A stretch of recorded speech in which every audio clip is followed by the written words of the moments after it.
भगवान श्री कृष्ण ने गीता में अर्जुन को 30 महत्वपूर्ण उपदेश दिए थे जो जीवन के हर पहलू को समझने में हमारी मदद करते हैं। अगर आप इन उपदेशों को गहराई से समझते हैं और अपनी जिंदगी में लागू करते हैं तो यकीन मानिए आपकी जिंदगी में सकारात्मक बदलाव आ सकता है। श्री कृष्ण के यह उपदेश न केवल धर्म और कर्म के बारे में है, बल्कि वे हमें जीवन के हर संघर्ष, चिंता और मुसीबत से उबारने के रास्ते भी दिखाते हैं। इन उपदेशों को अपनाकर कोई भी व्यक्ति अपनी परेशानियों से निपट सकता है और एक खुशहाल, संतुष्ट और सफल जीवन जी सकता है। गीता का पहला उपदेश यह है कि कर्तव्य पालन सबसे बड़ा धर्म है। कुरुक्षेत्र के युद्ध में जब अर्जुन अपने ही परिवार, गुरु और प्रियजनों के खिलाफ खड़ा था तो वह अपने कर्तव्य को लेकर दुविधा में था। उसने श्री कृष्ण से कहा कि इस युद्ध में भाग लेने से बेहतर है कि वह संन्यास ले ले। तब श्री कृष्ण ने उसे समझाया कि तुम्हारा धर्म, तुम्हारा कर्तव्य केवल कर्म करना है, बिना किसी मोह और भय के। यदि तुम अपने कर्तव्य से विमुख होते हो तो यह न केवल तुम्हारे लिए पाप होगा बल्कि समाज के लिए भी हानिकारक होगा। श्री कृष्ण ने यह भी बताया कि कर्तव्य पालन करते समय व्यक्ति को भावनात्मक कमजोरी से बचना चाहिए। उन्होंने अर्जुन से कहा, जो लोग धर्म के मार्ग पर चलने से पीछे हटते हैं वे समाज और अपने स्वयं के लिए भी गलत उदाहरण पेश करते हैं। उदाहरण के तौर पर एक सैनिक का कर्तव्य है अपने देश की रक्षा करना। यदि वह युद्ध के मैदान में अपने कर्तव्य से पीछे हटता है तो यह न केवल उसकी जिम्मेदारी से भागना है बल्कि उसके साथियों के लिए भी खतरा है। इसके साथ ही श्री कृष्ण ने यह भी कहा कि कर्तव्य पालन करते हुए जो लोग अपने जीवन का बलिदान देते हैं वे अमर हो जाते हैं। उन्होंने अर्जुन को प्रेरित किया कि वह अपने कर्म का पालन करे, चाहे परिणाम कुछ भी हो। उदाहरण के लिए एक शिक्षक का कर्तव्य है कि वह अपने छात्रों को सही शिक्षा दे। अगर वह यह सोचकर शिक्षा देना बंद कर दे कि छात्र उसकी मेहनत की कद्र नहीं करेंगे तो यह उसके कर्तव्य का त्याग होगा। गीता का दूसरा उपदेश यह है कि आत्मा अमर है और शरीर नश्वर। जब अर्जुन युद्ध में अपने प्रियजनों की मृत्यु के विचार से विचलित हुआ तो श्री कृष्ण ने उसे समझाया कि मृत्यु केवल एक परिवर्तन है। उन्होंने कहा, आत्मा को न कोई मार सकता है, न जला सकता है, न सुखा सकता है। आत्मा अनंत और शाश्वत है। यह उपदेश हमें सिखाता है कि हमें मृत्यु के भय से मुक्त होना चाहिए और जीवन को एक यात्रा के रूप में देखना चाहिए। श्री कृष्ण ने अर्जुन को यह भी बताया कि आत्मा कभी खत्म नहीं होती, यह केवल एक शरीर से दूसरे शरीर में स्थानांतरित होती है। उन्होंने कहा, जैसे एक व्यक्ति पुराने कपड़े को त्याग कर नया कपड़ा धारण करता है, वैसे ही आत्मा एक नया शरीर धारण करती है। उदाहरण के तौर पर जब एक मोमबत्ती की लौ बुझती है तो उसकी ऊर्जा नष्ट नहीं होती बल्कि वह प्रकृति में विलीन हो जाती है। यह उपदेश हमें यह भी सिखाता है कि हमें जीवन में न तो मोह में बंधना चाहिए और न ही मृत्यु से डरना चाहिए। उदाहरण के लिए एक माता पिता अपने बच्चे की सफलता और असफलता को जीवन और मृत्यु की तरह गंभीरता से नहीं लें बल्कि इसे एक अनुभव माने। इस तरह का दृष्टिकोण न केवल उनके लिए बल्कि उनके बच्चों के लिए भी प्रेरणादायक होगा। गीता का तीसरा उपदेश यह है कि कर्म करो लेकिन फल की चिंता मत करो। जब अर्जुन ने युद्ध के परिणाम को लेकर चिंता व्यक्त की तो श्री कृष्ण ने उसे समझाया कि तुम केवल कर्म करने के लिए जिम्मेदार हो, फल देना तुम्हारे हाथ में नहीं है। उन्होंने कहा, जब व्यक्ति फल की अपेक्षा से कर्म करता है तो उसकी मेहनत में कमी आ जाती है। यह हमें सिखाता है कि हमें अपने प्रयासों पर ध्यान केंद्रित करना चाहिए, न कि उनके परिणामों पर। श्री कृष्ण ने इसे समझाने के लिए एक किसान का उदाहरण दिया। उन्होंने कहा कि किसान अपने खेत में मेहनत करता है, बीज बोता है और उसकी देखभाल करता है, लेकिन फसल कैसी होगी यह प्रकृति पर निर्भर करता है। अगर किसान केवल फसल के परिणाम की चिंता करता रहे तो वह सही से काम नहीं कर पाएगा। यह उपदेश हमें यह भी सिखाता है कि हमें अपने जीवन में अपने कर्तव्यों को पूरी ईमानदारी से निभाना चाहिए, चाहे परिणाम कुछ भी हो। उदाहरण के लिए एक छात्र को अपनी पढ़ाई पूरी लगन से करनी चाहिए, बिना इस बात की चिंता किए कि परीक्षा में क्या आएगा। यह दृष्टिकोण न केवल उसे तनाव से मुक्त करेगा बल्कि उसे जीवन में सफल भी बनाएगा। गीता का चौथा उपदेश यह है कि संतुलन और संयम से जीवन जीना चाहिए। श्री कृष्ण ने अर्जुन को यह सिखाया कि जीवन में न अत्यधिक आसक्ति होनी चाहिए और न ही अत्यधिक त्याग। संतुलन बनाए रखना ही सही मार्ग है। श्री कृष्ण ने कहा, जो व्यक्ति न तो ज्यादा खाता है, न ज्यादा सोता है और न ज्यादा काम करता है, वही व्यक्ति शांति से जीवन जी सकता है। इस उपदेश से यह भी समझ में आता है कि हमें जीवन में सभी पहलुओं में संतुलन बनाए रखना चाहिए। उदाहरण के तौर पर, अगर कोई व्यक्ति बहुत अधिक काम करता है और अपनी सेहत की ओर ध्यान नहीं देता, तो वह शारीरिक और मानसिक थकान का शिकार हो सकता है। वहीं दूसरी ओर, अगर कोई व्यक्ति काम से बचने के लिए आलस्य करता है, तो वह जीवन में सफलता नहीं पा सकता। यही संतुलन की आवश्यकता है। श्री कृष्ण ने यह भी बताया कि अगर हम संयम रखते हुए जीवन जीते हैं, तो हमें आंतरिक शांति प्राप्त होती है। यह उपदेश हमें यह भी सिखाता है कि हम किसी भी कार्य में न तो बहुत ज्यादा भाग्यवादी बने और न ही बहुत अधिक आत्मनिर्भर। उदाहरण के लिए, अगर एक किसान अपने खेत में बीज बोता है, तो वह उम्मीद करता है कि फसल अच्छी होगी, लेकिन वह इस पर पूरा नियंत्रण नहीं रख सकता। उसे अपनी मेहनत से संतुष्ट रहना चाहिए और भगवान पर विश्वास रखना चाहिए। गीता का 5वां उपदेश यह है कि कार्य बिना किसी अपेक्षा के करना चाहिए। श्री कृष्ण ने अर्जुन से कहा कि यदि तुम अपने कर्म को भगवान के प्रति समर्पित करते हो, तो तुम्हारे कर्म में कोई पाप नहीं होता। अर्जुन को यह समझाने के लिए श्री कृष्ण ने कहा, कर्म करते हुए अपने मन और हृदय को भगवान में समर्पित करो, तो तुम्हारे सभी कर्म निष्कलंक हो जाते हैं। यह उपदेश यह बताता है कि जब हम किसी कार्य को केवल अपनी इच्छाओं को संतुष्ट करने के लिए करते हैं, तो वह हमें आत्मिक शांति नहीं देता। इस उपदेश में यह सिखाया गया है कि हमें अपना कार्य बिना किसी स्वार्थ के करना चाहिए। भगवान श्री कृष्ण ने गीता में अर्जुन को 30 महत्वपूर्ण उपदेश दिए थे, जो जीवन के हर पहलू को समझने में हमारी मदद करते हैं। अगर आप इन उपदेशों को गहराई से समझते हैं और अपनी जिंदगी में लागू करते हैं, तो यकीन मानिए, आपकी जिंदगी में सकारात्मक बदलाव आ सकता है। श्री कृष्ण के यह उपदेश न केवल धर्म और कर्म के बारे में हैं, बल्कि वे हमें जीवन के हर संघर्ष, चिंता और मुसीबत से उबारने के रास्ते भी दिखाते हैं। इन उपदेशों को अपनाकर कोई भी व्यक्ति अपनी परेशानियों से निपट सकता है और एक खुशहाल, संतुष्ट और सफल जीवन जी सकता है।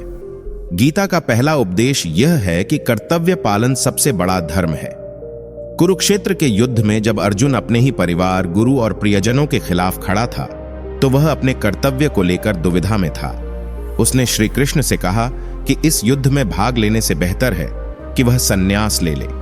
तब श्री कृष्ण ने उसे समझाया कि तुम्हारा धर्म, तुम्हारा कर्तव्य केवल कर्म करना है, बिना किसी मोह और भय के। यदि तुम अपने कर्तव्य से विमुख होते हो, तो यह न केवल तुम्हारे लिए पाप होगा, बल्कि समाज के लिए भी हानिकारक होगा। श्री कृष्ण ने यह भी बताया कि कर्तव्य पालन करते समय व्यक्ति को भावनात्मक कमजोरी से बचना चाहिए।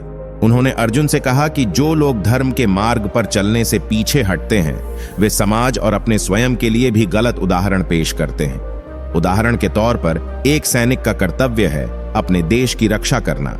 यदि वह युद्ध के मैदान में अपने कर्तव्य से पीछे हटता है, तो यह न केवल उसकी जिम्मेदारी से भागना है, बल्कि उसके साथियों के लिए भी खतरा है।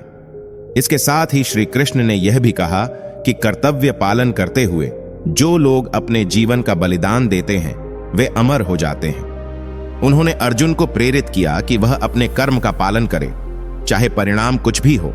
उदाहरण के लिए, एक शिक्षक का कर्तव्य है कि वह अपने छात्रों को सही शिक्षा दे। अगर वह यह सोचकर शिक्षा देना बंद कर दे कि छात्र उसकी मेहनत की कद्र नहीं करेंगे, तो यह उसके कर्तव्य का त्याग होगा। गीता का दूसरा उपदेश यह है कि आत्मा अमर है और शरीर नश्वर।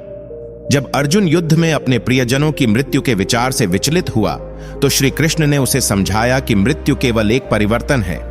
उन्होंने कहा कि आत्मा को न कोई मार सकता है, न जला सकता है, न सुखा सकता है।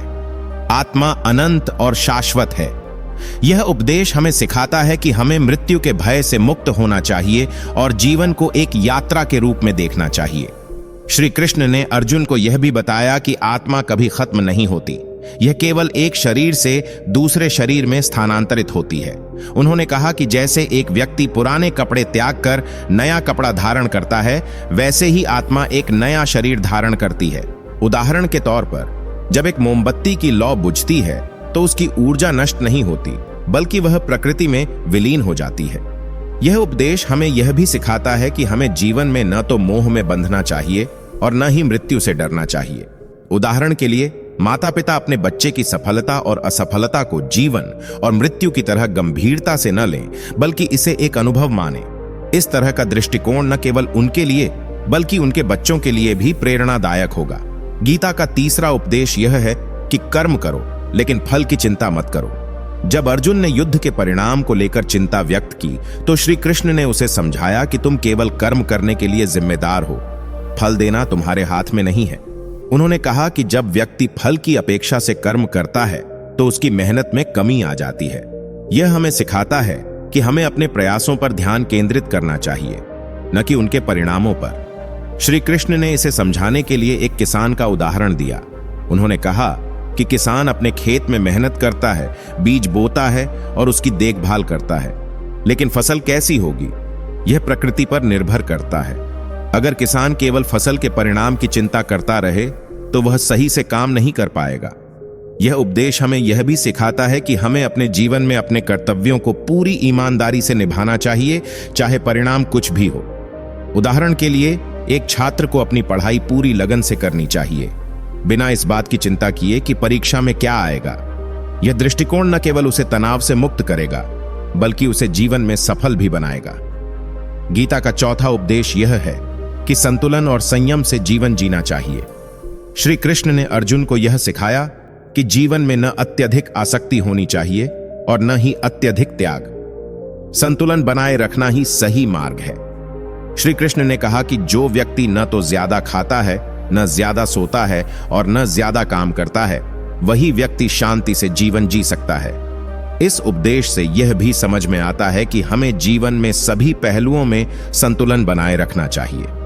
उदाहरण के तौर पर, अगर कोई व्यक्ति बहुत अधिक काम करता है और अपनी सेहत की ओर ध्यान नहीं देता, तो वह शारीरिक और मानसिक थकान का शिकार हो सकता है। वहीं दूसरी ओर, अगर कोई व्यक्ति काम से बचने के लिए आलस्य करता है, तो वह जीवन में सफलता नहीं पा सकता। यही संतुलन की आवश्यकता है। श्री कृष्ण ने यह भी बताया कि अगर हम संयम रखते हुए जीवन जीते हैं, तो हमें आंतरिक शांति प्राप्त होती है। यह उपदेश हमें यह भी सिखाता है कि हम किसी भी कार्य में न तो बहुत ज्यादा भाग्यवादी और न ही बहुत अधिक आत्मनिर्भर बने। उदाहरण के लिए, अगर एक किसान अपने खेत में बीज बोता है तो वह उम्मीद करता है कि फसल अच्छी होगी, लेकिन वह इस पर पूरा नियंत्रण नहीं रख सकता। उसे अपनी मेहनत से संतुष्ट रहना चाहिए और भगवान पर विश्वास रखना चाहिए। गीता का पांचवां उपदेश यह है कि कार्य बिना किसी अपेक्षा के करना चाहिए। श्री कृष्ण ने अर्जुन से कहा कि यदि तुम अपने कर्म को भगवान के प्रति समर्पित करते हो तो तुम्हारे कर्म में कोई पाप नहीं होता। अर्जुन को यह समझाने के लिए श्री कृष्ण ने कहा कि कर्म करते हुए अपने मन और हृदय को भगवान में समर्पित करो तो तुम्हारे सभी कर्म निष्कलंक हो जाते हैं।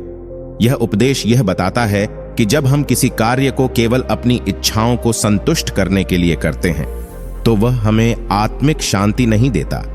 इस उपदेश में यह सिखाया गया है कि हमें अपना कार्य बिना किसी स्वार्थ के करना चाहिए।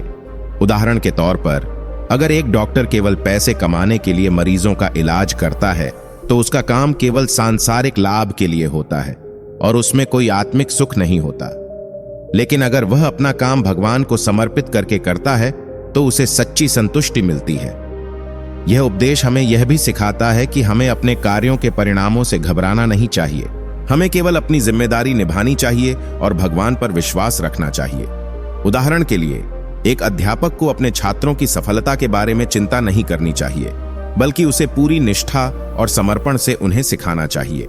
इसके बाद जो परिणाम होंगे वह भगवान की इच्छा के अनुसार होंगे।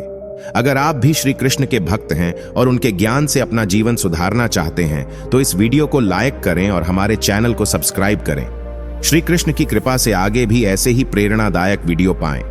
ध्यान रखें, अगले उपदेश में एक ऐसी बात छुपी है जो आपकी जिंदगी बदल सकती है। तो वीडियो को आगे देखिए और जानिए वह रहस्य जो आपके जीवन को नया मोड़ दे सकता है। गीता का 11वां उपदेश यह है कि जीवन में निरंतरता और धैर्य होना चाहिए। श्री कृष्ण ने अर्जुन से कहा, जो व्यक्ति जीवन में निरंतर प्रयास करता है और हर परिस्थिति में धैर्य बनाए रखता है, वह किसी भी संघर्ष को पार कर सकता है। यह उपदेश जीवन के संघर्षों और कठिनाइयों से जूझने के तरीके पर आधारित है। यह हमें सिखाता है कि सफलता के लिए केवल मेहनत ही नहीं, बल्कि निरंतरता और धैर्य की भी आवश्यकता होती है। उदाहरण के तौर पर, जब कोई व्यक्ति कोई बड़ा लक्ष्य हासिल करने के लिए काम करता है, तो वह निरंतर प्रयास करता है, भले ही रास्ते में अड़चन आए। जैसे एक एथलीट जो ओलंपिक गोल्ड मेडल जीतने के लिए सालों तक कठिन प्रशिक्षण करता है, उसे सफलता मिलने से पहले कई बार विफलताएं भी मिलती हैं, लेकिन उसकी निरंतरता और धैर्य उसे अंततः सफलता दिलाते हैं। यह उपदेश हमें यह भी बताता है कि जीवन में कोई भी सफलता अचानक नहीं मिलती। हमें जीवन की कठिनाइयों को धैर्यपूर्वक सहन करना पड़ता है और निरंतर प्रयास करना होता है। जैसे एक किसान अपने खेत में हर दिन काम करता है, लेकिन उसे तुरंत फल नहीं मिलता, फिर भी वह मेहनत करता रहता है क्योंकि वह जानता है कि समय के साथ उसे अपने प्रयासों का फल मिलेगा। गीता का 12वां उपदेश यह है कि किसी भी कार्य को ईश्वर को समर्पित करके करना चाहिए। श्री कृष्ण ने अर्जुन से कहा, जो व्यक्ति अपने कार्यों को भगवान को समर्पित करता है वह सच्चा योगी है। इस उपदेश से यह सीखने को मिलता है कि हमें अपनी पूरी निष्ठा और ईमानदारी से कार्य करना चाहिए, लेकिन इसके साथ ही हमें अपने कर्मों को भगवान के चरणों में समर्पित करना चाहिए। उदाहरण के तौर पर, जब कोई व्यक्ति किसी समाज सेवा के कार्य में जुटता है तो उसे केवल ईश्वर की इच्छा मानते हुए कार्य करना चाहिए।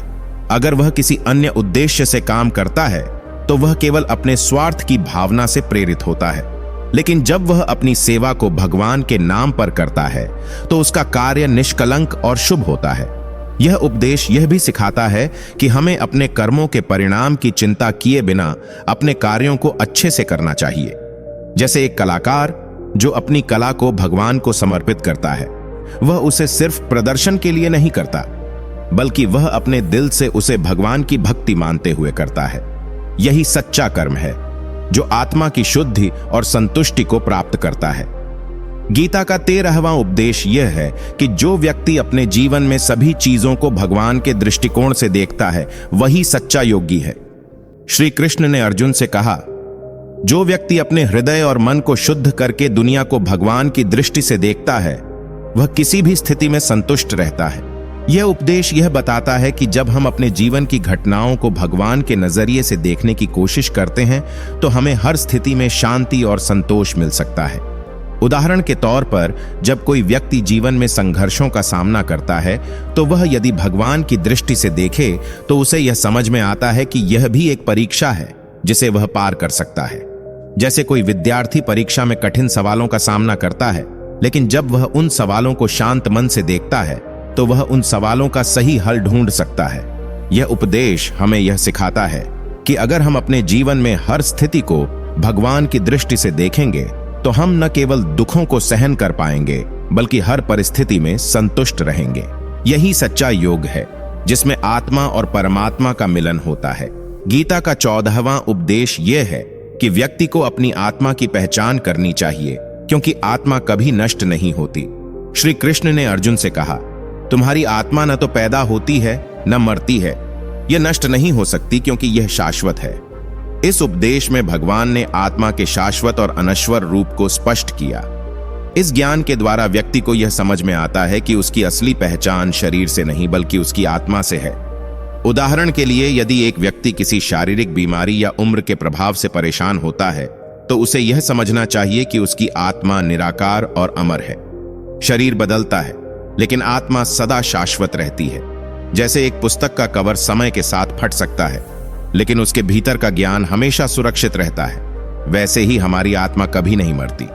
यह उपदेश हमें यह भी सिखाता है कि जीवन के संघर्षों और दुखों से घबराने की जरूरत नहीं है, क्योंकि शरीर और मन में आने वाली परिस्थितियां अस्थायी हैं। आत्मा हमेशा शुद्ध और अमर रहती है। जैसे एक नाव को तूफान से डरने की जरूरत नहीं होती क्योंकि वह अंततः किनारे पर पहुंच ही जाती है, वैसे ही आत्मा को संसार के संघर्षों से डरने की कोई आवश्यकता नहीं होती। गीता का 15वां उपदेश यह है कि जो व्यक्ति अपने कर्मों के फल को भगवान के हाथों में छोड़कर बिना किसी परिणाम की चिंता कार्य करता है वह सच्चा योगी होता है। श्री कृष्ण ने अर्जुन से कहा, जो व्यक्ति अपने कर्मों को भगवान को समर्पित करता है और उनके परिणाम से मुक्त रहता है वह योगी है।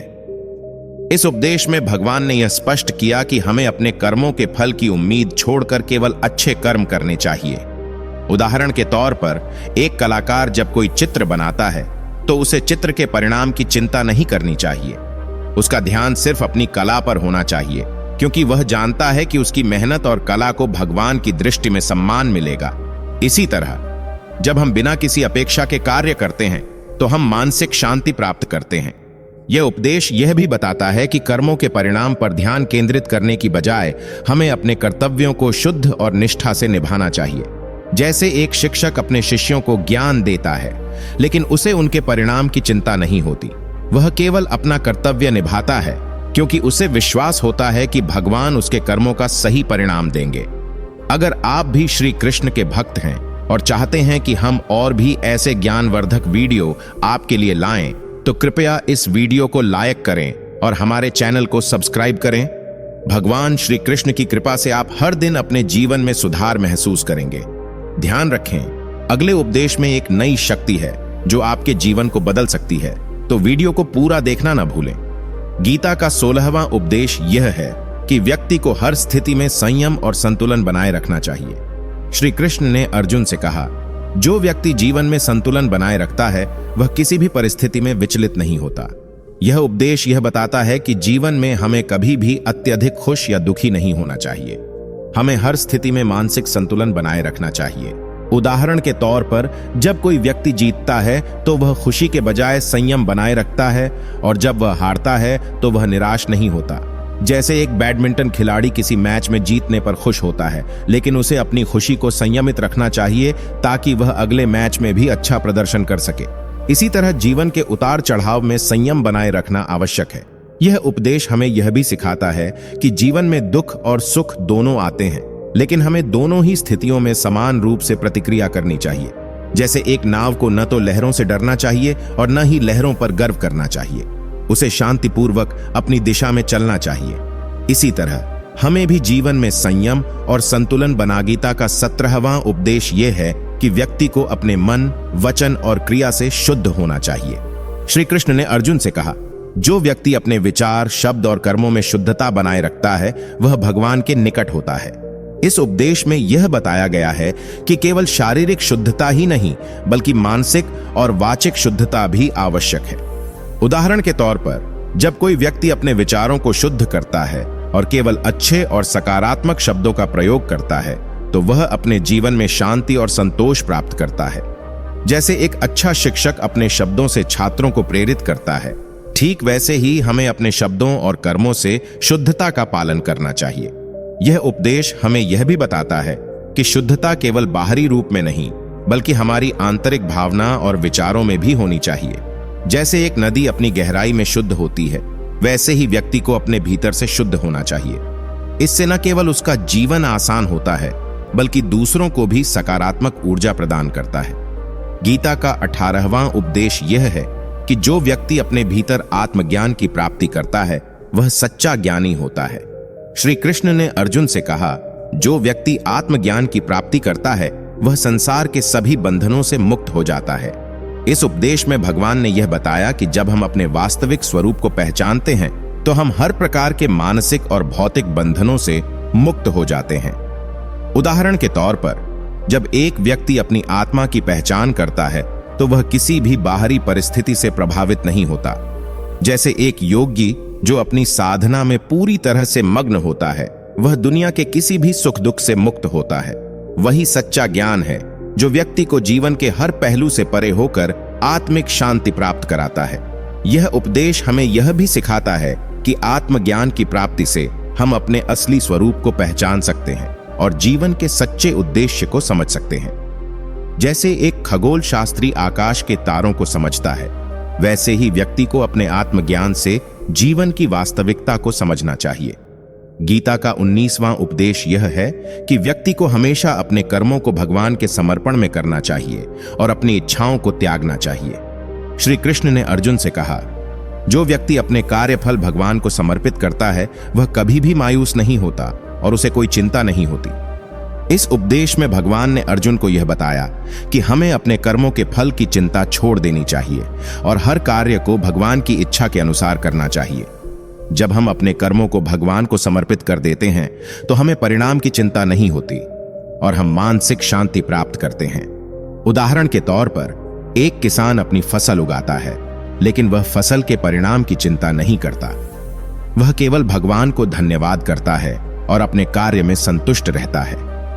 जब हम भी अपने कार्यों को ईश्वर के हवाले कर देते हैं तो हम चिंता और तनाव से मुक्त हो जाते हैं हम अपनी शक्ति और क्षमता के अनुसार काम करते हैं और भगवान पर विश्वास रखते हैं कि जो भी होगा वह हमारे अच्छे के लिए होगा। यह उपदेश यह भी सिखाता है कि संसार में जितने भी कर्म होते हैं वे सब भगवान की इच्छा से होते हैं। जब हम अपने कार्यों को भगवान के समर्पण में करते हैं तो हमारी सारी समस्याएं अपने आप हल हो जाती हैं। जैसे एक नाविक अपने जहाज को सागर में छोड़कर सागर के साथ बहने देता है, वैसे ही हमें अपने जीवन को भगवान के प्रवाह के साथ छोड़ देना चाहिए। गीता का 20वां उपदेश यह है कि व्यक्ति को हमेशा आत्मनियंत्रण करना चाहिए और अपने इंद्रियों पर काबू रखना चाहिए। श्री कृष्ण ने अर्जुन से कहा, जो व्यक्ति अपने इंद्रियों को नियंत्रित करता है वह अपनी इच्छाओं और भावनाओं को जीत सकता है। इस उपदेश में भगवान ने यह बताया कि जब हम अपने इंद्रियों को नियंत्रित कर लेते हैं तो हम अपने जीवन को पूरी तरह से नियंत्रित कर सकते हैं। इंद्रियां हमारे मन को विचलित करती हैं और हमें गलत दिशा में ले जाती हैं, लेकिन जब हम उनका नियंत्रण प्राप्त कर लेते हैं तो हम आरोग्य और संतोष प्राप्त करते हैं। उदाहरण के तौर पर, जब कोई व्यक्ति अत्यधिक भोजन करता है या अनुशासनहीन जीवन जीता है तो वह अपनी इंद्रियों के अधीन होता है, लेकिन जब वही व्यक्ति अपने आहार और जीवन शैली में संयम रखता है तो वह स्वस्थ और खुशहाल रहता है। जैसे एक अच्छा शिष्य अपने गुरु के आदेशों का पालन करता है और अपने आचरण को सुधारता है, वैसे ही हमें अपने इंद्रियों पर काबू पाकर अपने जीवन को सुधारना चाहिए। यह उपदेश यह भी बताता है कि इंद्रियों का नियंत्रण हमारे मानसिक और शारीरिक स्वास्थ्य के लिए बहुत जरूरी है। जैसे एक नाविक अपने जहाज के पतवार को पकड़कर उसे सही दिशा में चलाता है, वैसे ही हमें अपने इंद्रियों को नियंत्रित करके अपने जीवन को सही दिशा में ले जाना चाहिए। गीता का 21वां उपदेश यह है कि व्यक्ति को अपने जीवन में सच्ची निष्ठा और समर्पण के साथ काम करना चाहिए। श्री कृष्ण ने अर्जुन से कहा, जो व्यक्ति निष्ठा से अपना कार्य करता है और समर्पण भाव से भगवान की सेवा करता है, वह निश्चित रूप से भगवान के आशीर्वाद से धन्य होता है। इस उपदेश में भगवान ने बताया कि अगर हम किसी कार्य को सच्चे मन से और निष्ठा के साथ करते हैं तो भगवान भी हमें अपनी कृपा से आशीर्वाद देते हैं। जब हम ईश्वर के मार्ग पर चलते हैं और अपनी पूरी निष्ठा के साथ कार्य करते हैं तो हमारे जीवन में कोई कमी नहीं रहती। उदाहरण के तौर पर, एक छात्र जब अपनी पढ़ाई में पूरी निष्ठा और मेहनत से जुटता है तो उसे सफलता जरूर मिलती है। वहीं अगर कोई छात्र आलस्य करता है तो वह कभी भी अपनी मंजिल तक नहीं पहुंच सकता। जब हम अपनी निष्ठा से किसी कार्य में जुटते हैं तो सफलता अपने आप हमारे पास आती है। यह उपदेश हमें यह भी सिखाता है कि हमें अपने कार्यों में ईश्वर का समर्पण भाव रखना चाहिए और हर कार्य को प्रेम और निष्ठा से करना चाहिए। जैसे एक कलाकार अपनी कला में अपनी पूरी निष्ठा लगा देता है, वैसे ही हमें अपने जीवन के हर कार्य को ईश्वर की सेवा और समर्पण के साथ करना चाहिए। गीता का 22वां उपदेश यह है कि व्यक्ति को भगवान के साथ अपने रिश्ते को हमेशा दृढ़ और अविचल बनाए रखना चाहिए। श्री कृष्ण ने अर्जुन से कहा, जो व्यक्ति भगवान के साथ हर समय जुड़ा रहता है वह सच्चे अर्थ में योगी होता है। इस उपदेश में भगवान ने यह बताया कि हमें भगवान से हमेशा जुड़ा रहना चाहिए और हमारी आस्था उनसे अविचल होनी चाहिए। जब हम भगवान से अपना रिश्ता दृढ़ रखते हैं तो हम किसी भी परिस्थिति में विचलित नहीं होते और हमारे जीवन में शांति रहती है। उदाहरण के तौर पर, जब कोई व्यक्ति अपने प्रिय के साथ मजबूत रिश्ते में होता है तो वह हर मुश्किल को आसानी से पार कर लेता है। इसी तरह हमें भगवान के साथ भी ऐसा ही संबंध बनाना चाहिए ताकि हम जीवन की किसी भी कठिनाई से न घबराएं। जैसे एक नाविक अपने मार्ग को जानता है और उसे किसी भी तूफान से डर नहीं लगता, वैसे ही हमें भी भगवान के साथ अपने रिश्ते को मजबूत बनाना चाहिए। यह उपदेश यह भी सिखाता है कि हमें हर समय भगवान का स्मरण करना चाहिए और उनके साथ अपने रिश्ते को जीवित रखना चाहिए। जैसे एक घर में बिजली का स्विच कभी बंद नहीं होता, वैसे ही हमें भी भगवान के साथ अपने रिश्ते को हमेशा चालू रखना चाहिए। गीता का 25वां उपदेश यह है कि व्यक्ति को अपने मन और बुद्धि को संयमित रखना चाहिए। श्री कृष्ण ने अर्जुन से कहा, जो व्यक्ति अपने मन और बुद्धि को नियंत्रित करता है वह अपने जीवन में किसी भी बाधा का सामना आसानी से कर सकता है। इस उपदेश में भगवान ने यह बताया कि हमारा मन और बुद्धि जब तक अनुशासित नहीं होती तब तक हम अपने लक्ष्य को प्राप्त नहीं कर सकते।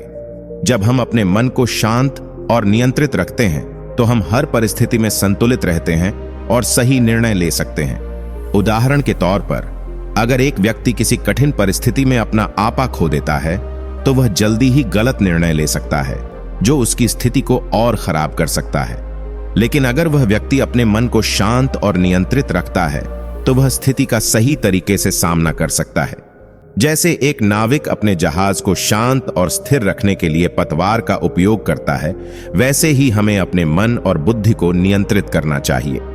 यह उपदेश हमें यह भी बताता है कि हमें मानसिक शांति की ओर अग्रसर होना चाहिए ताकि हम जीवन में सही दिशा में आगे बढ़ सकें। जैसे एक गहरी नदी में नाव को चलाने के लिए शांत पानी जरूरी है, वैसे ही हमें अपनी मानसिक स्थिति को शांत और स्थिर रखना चाहिए। गीता का 26वां उपदेश यह है कि व्यक्ति को अपने कार्यों में ईश्वर की उपस्थिति को महसूस करना चाहिए। श्री कृष्ण ने अर्जुन से कहा, जो व्यक्ति हर कार्य में भगवान की उपस्थिति को महसूस करता है वह हर कार्य को सही तरीके से करता है। इस उपदेश में भगवान ने अर्जुन को यह सिखाया कि जब हम अपने हर कार्य को भगवान की सेवा मानकर करते हैं तो हमारा हर कार्य पुण्यपूर्ण और आध्यात्मिक होता है। भगवान की उपस्थिति का आभास हमें आत्मविश्वास और शक्ति प्रदान करता है और हम अपने कर्मों को पूरी निष्ठा से करते हैं। उदाहरण के तौर पर, अगर एक व्यक्ति अपने काम को भगवान की सेवा मानकर करता है तो वह कार्य को अच्छे और सही तरीके से करता है, क्योंकि उसे यह विश्वास होता है कि भगवान उसका मार्गदर्शन कर रहे हैं। जैसे एक डॉक्टर अपने मरीज को ठीक करने के लिए भगवान से प्रार्थना करता है, वैसे ही हमें भी अपने कार्यों में भगवान की उपस्थिति को महसूस करना चाहिए। यह उपदेश यह भी सिखाता है कि जब हम अपने कर्मों को भगवान के हवाले कर देते हैं तो हम न केवल अच्छे कर्म करते हैं बल्कि हमें मानसिक शांति भी मिलती है। जैसे एक नाविक जब समुद्र में यात्रा करता है तो उसे विश्वास होता है कि समुद्र के भीतर कोई शक्ति है जो उसकी मदद करती है, वैसे ही हमें भी भगवान पर विश्वास रखना चाहिए। गीता का 27वां उपदेश यह है कि व्यक्ति को हर परिस्थिति में अपने कर्तव्य को निभाना चाहिए, चाहे वह परिस्थितियां कैसी भी हों। श्री कृष्ण ने अर्जुन से कहा, जो व्यक्ति हर हालात में अपने कर्तव्य को निभाता है वह सच्चा धर्मात्मा है। इस उपदेश में भगवान ने यह बताया कि चाहे जीवन में सुख हो या दुख, हमें अपने कर्तव्य से पीछे नहीं हटना चाहिए। कर्तव्य का पालन करते समय हमें अपने भावनाओं को नियंत्रित करना चाहिए और अपने कार्यों में कोई ढिलाई नहीं बरतनी चाहिए। उदाहरण के तौर पर, एक सैनिक जो युद्ध में शामिल होता है उसे हर परिस्थिति में अपने कर्तव्य का पालन करना होता है, चाहे उसे किसी प्रकार का दर्द या कठिनाई हो, वह अपनी जिम्मेदारी से नहीं भाग सकता। इसी तरह हमें भी अपने जीवन में कर्तव्य का पालन करते हुए कठिनाइयों का सामना करना चाहिए और सही मार्ग पर चलते रहना चाहिए। यह उपदेश हमें यह भी सिखाता है कि हमें अपने कर्मों में निष्ठा और समर्पण रखना चाहिए। जैसे एक अच्छे शिष्य को अपने गुरु का आदेश पालन करना होता है, वैसे ही हमें भी अपने कर्तव्य को निभाने में किसी भी तरह की हिचकिचाहट नहीं रखनी चाहिए। गीता का 28वां उपदेश यह है कि व्यक्ति को हमेशा सत्य बोलना चाहिए और अपने जीवन में ईमानदारी बनाए रखनी चाहिए। श्री कृष्ण ने अर्जुन से कहा, जो व्यक्ति सत्य बोलता है और अपने कार्यों में ईमानदारी रखता है वह कभी भी गलत रास्ते पर नहीं जाता। इस उपदेश में भगवान ने यह सिखाया कि जब हम सत्य बोलते हैं तो हमारा आत्मविश्वास मजबूत रहता है और हम हर कार्य में सफलता प्राप्त करते हैं। सत्य बोलने से हम दूसरों के साथ संबंधों को भी मजबूत करते हैं और अपने जीवन को सही दिशा में ले जाते हैं। उदाहरण के तौर पर, अगर एक व्यक्ति अपने जीवन में हमेशा सत्य बोलता है तो उसे कभी भी किसी झूठ के कारण परेशान नहीं होना पड़ता। जैसे एक आदमी अपने व्यापार में ईमानदारी से काम करता है तो उसे किसी धोखाधड़ी का सामना नहीं करना पड़ता। सत्य बोलने से न केवल हम अपने जीवन को सही दिशा में ले जाते हैं बल्कि हम अपने आसपास के लोगों से भी विश्वास प्राप्त करते हैं। यह उपदेश यह भी बताता है कि सत्य बोलने से हमारी अंतरात्मा शांति प्राप्त करती है। जैसे एक सफाई कर्मी जो अपने काम में ईमानदारी से जुटा रहता है वह अपने कार्य से संतुष्ट रहता है, वैसे ही हमें अपने जीवन में सत्य बोलकर संतुष्टि प्राप्त करनी चाहिए। गीता का 29वां उपदेश यह है कि व्यक्ति को आत्मा के स्थायित्व और उसकी अमृता को समझना चाहिए। श्री कृष्ण ने अर्जुन से कहा, जो व्यक्ति आत्मा के अस्तित्व को जानता है वह कभी भी मौत से डरता नहीं है। इस उपदेश में भगवान ने बताया कि आत्मा अमर होती है और उसका ना कोई अंत है ना कोई शुरुआत। शरीर का नाश होता है लेकिन आत्मा कभी नहीं मरती। जब हम आत्मा के बारे में समझते हैं तो हम मृत्यु और अन्य शारीरिक कष्टों से मुक्त हो जाते हैं, क्योंकि हमें यह समझ में आता है कि हम आत्मा हैं और यह शरीर केवल एक अस्थायी आवरण है। उदाहरण के तौर पर, एक कागज के पात्र में पानी भरा होता है, लेकिन जब वह पात्र टूटता है तो पानी नहीं मरता। पानी का अस्तित्व हमेशा रहता है। इसी तरह हमारी आत्मा का अस्तित्व स्थायी और अमर है और वह शरीर के नाश के बाद भी जीवित रहती है। इस ज्ञान से हमें मृत्यु का डर नहीं लगता। यह उपदेश हमें यह भी सिखाता है कि आत्मा का ज्ञान हमें आत्मविश्वास और मानसिक शांति देता है। जैसे एक विद्यार्थी अपने परीक्षा में सफलता पाता है क्योंकि उसे अपनी क्षमता पर विश्वास होता है, वैसे ही आत्मा के ज्ञान से हमें अपने जीवन में आत्मविश्वास मिलता है। गीता का 30वां उपदेश यह है कि जीवन में सफलता प्राप्त करने के लिए आत्मनियंत्रण और तप की आवश्यकता होती है। श्री कृष्ण ने अर्जुन से कहा, जो व्यक्ति अपनी इच्छाओं पर नियंत्रण रखता है और तप का पालन करता है, वही अपने जीवन में सफलता प्राप्त करता है। इस उपदेश में भगवान ने यह बताया कि अगर हमें अपने जीवन में सफलता प्राप्त करनी है तो हमें अपने मन और इच्छाओं पर काबू पाना होगा। जब तक हम अपनी इच्छाओं को नियंत्रण में नहीं रखते, तब तक हम अपने जीवन के लक्ष्य को प्राप्त नहीं कर सकते। आत्मनियंत्रण हमें मानसिक शांति और स्थिरता प्रदान करता है, जिससे हम किसी भी स्थिति में सही निर्णय ले सकते हैं। उदाहरण के रूप में, एक साधक जो अपने जीवन में तप और साधना करता है, वह अपनी इच्छाओं को नियंत्रित करके आध्यात्मिक उन्नति करता है। इसी तरह जब हम अपनी इच्छाओं को संयमित करते हैं तो हम अपने जीवन में अधिक मानसिक शांति और संतुलन पा सकते हैं। जैसे एक पौधे को बढ़ने के लिए पानी और धूप की जरूरत होती है, वैसे ही आत्मनियंत्रण और तप भी हमारे जीवन की उन्नति के लिए आवश्यक होते हैं। यह उपदेश हमें यह भी बताता है कि अगर हम अपने जीवन में किसी भी उद्देश्य को प्राप्त करना चाहते हैं तो हमें कठिन परिश्रम और तपस्या करनी चाहिए। जैसे एक शिल्पकार अपने शिल्प को पूरा करने के लिए घंटों काम करता है, वैसे ही हमें भी अपने उद्देश्य की प्राप्ति के लिए आत्मनियंत्रण और तप का पालन करना चाहिए।